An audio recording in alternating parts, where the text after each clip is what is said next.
Aegir's Feast.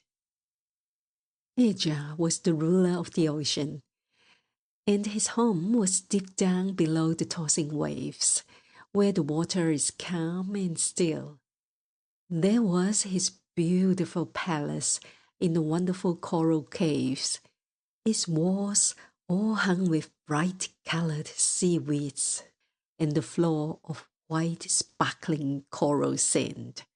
Such wonderful sea plants grew all about, and still more wonderful creatures, some which you could not tell from flowers, waving their pretty fringes in the water, some sitting fastened to the rocks and catching their food without moving, like the sponges, others darting about and chasing each other.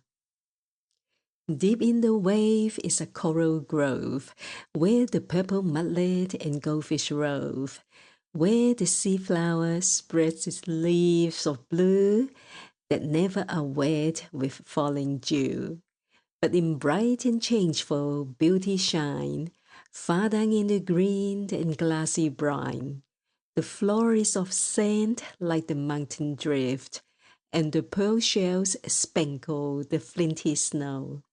From coral rocks the sea plants lift, the boughs where the tides and billows flow. The water is calm and still below, for the winds and waves are absent there, and the sands are bright as the stars that glow in the motionless fields of upper air. Percival.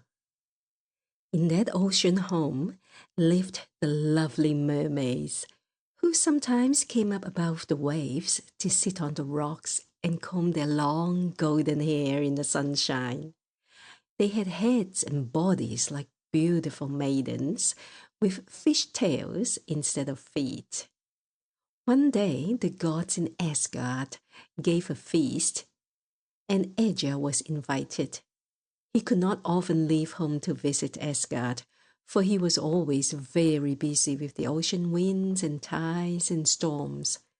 But calling his daughters, the waves, he bade them keep the ocean quiet while he was away and look after the ships at sea.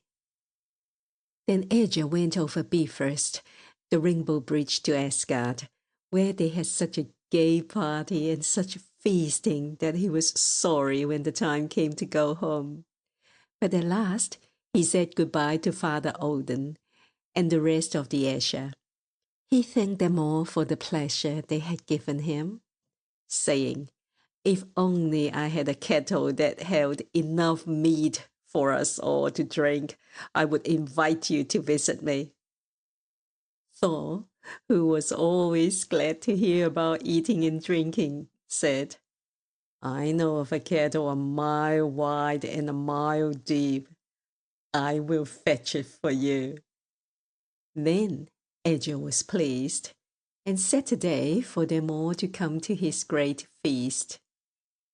So Thor took with him his brother, the brave Tyr, who knew best how to find the kettle, and together they started off in Thor's thunder chariot, drawn by goats, on their way to Asgard, the home of the giants. When they reached that land of ice and snow, they soon found the house of Hymir, the giant who owned Mile Deep, as the big kettle was called. The gods were glad to find that the giant was not at home, and his wife, who was more gentle than most of her people, asked them to come in and rest, advising them to be ready to run when they should hear the giant coming, and to hide behind a row of kettles which hung from a beam at the back end of the hall. "For," says she, "my husband may be very angry when he finds strangers here, and often the glance of his eye is so fierce that it kills." At first, the mighty Thor and brave Tyr were not willing to hide like cowards, but at last they agreed to the plan. upon the good wife promising to call them out as soon as she had told her husband about them. It was not long before they heard the heavy steps of Hymir as he came striding into his icy home. And very lucky it was for Thor and Tyr that the giantess had told them to hide. For when the giant heard that two of the Aegir from Asgard were in his home, so fierce a flash shot from his eyes that it broke the beam from which the kettles hung, and they all fell broken on the floor except Mile Deep. After a while, the giant grew quiet, and at last even began to be polite to his guests. He had been unlucky at his fishing that day, so he had to kill 3 of his oxen for supper. Thor, being hungry, as usual, made Hymir quite angry by eating 2 whole oxen, so that when they rose from the table, the giant said, "If you keep on eating as much at every meal as you have tonight, Thor, you will have to find your own food." "Very well," said Thor. "I will go fishing with you in the morning." Next morning, Thor set forth with the giant, and as they walked over the fields toward the sea, Thor cut off the head of one of the finest oxen for bait. Of course, you may know that Hymir was not pleased at this, but Thor said he should need the very best kind of bait, for he was hoping to catch the mickert serpent, that dangerous monster who lived at the bottom of the ocean, coiled around the world with his tail in his mouth. When they came to the shore where the boat was ready, each one took an oar, and they rowed out to deep water. Hymir was tired first and called to Thor to stop. "We are far enough out," he cried. "This is my usual fishing place, where I find the best whales. If we go farther, the sea will be rougher, and we may run into the mickert serpent."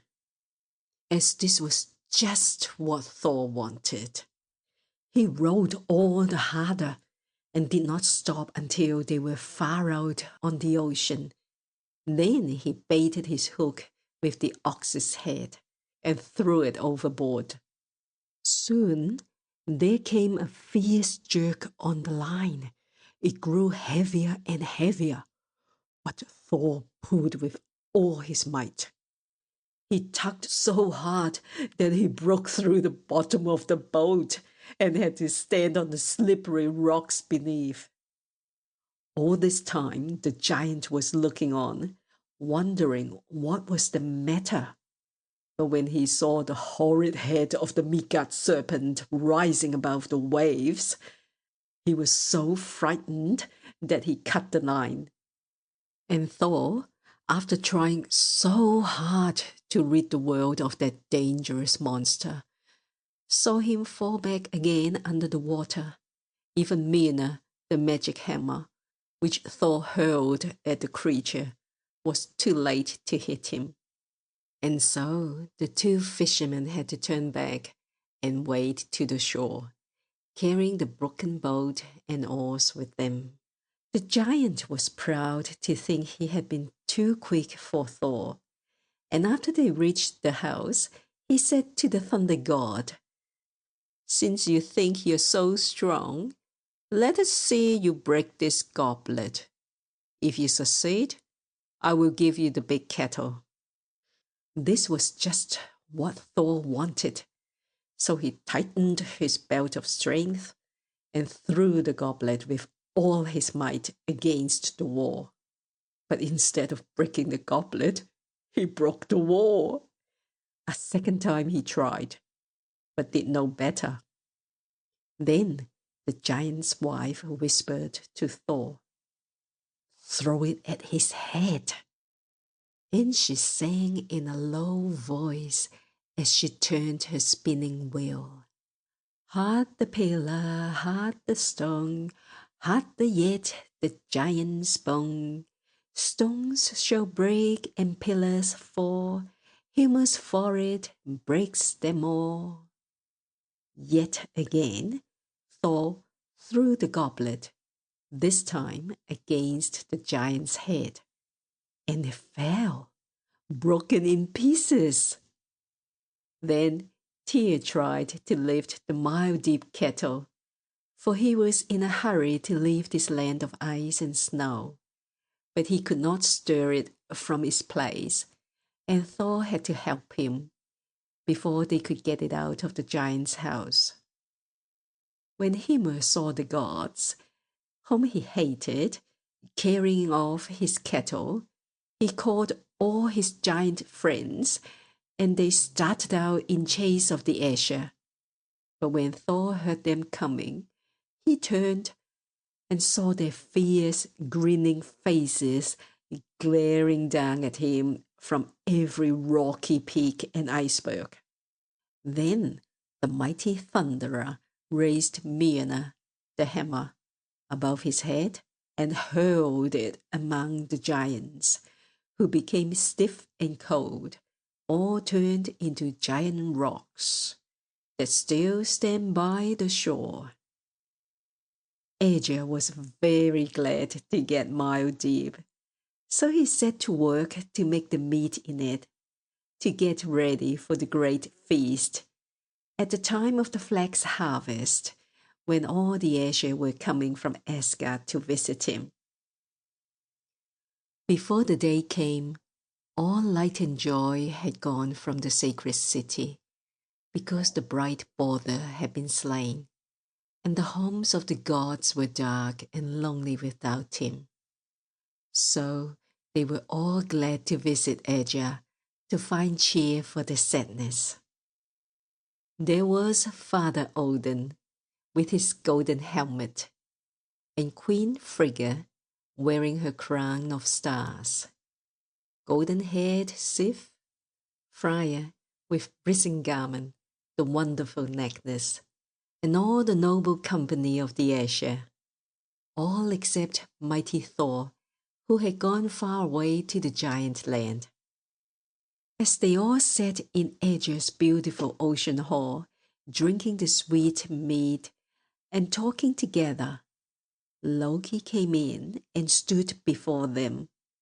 But finding he was not welcome and no seat saved for him, he began saying ugly things to make them all angry. And at last he grew angry himself and slew Aegir's servant because they praised him. The Aegir drove him out from the hall, but once more he came in and said such dreadful things that at last Frigga said, "Oh, if my son Balder were only here, he would silence thy wicked tongue."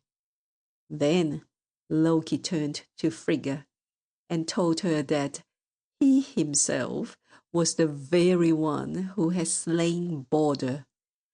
He had no sooner spoken than a heavy peal of thunder shook the hall. An angry Thor strode in, waving his magic hammer. Seeing this, the coward Loki turned and fled, and Asgard was rid of him forever.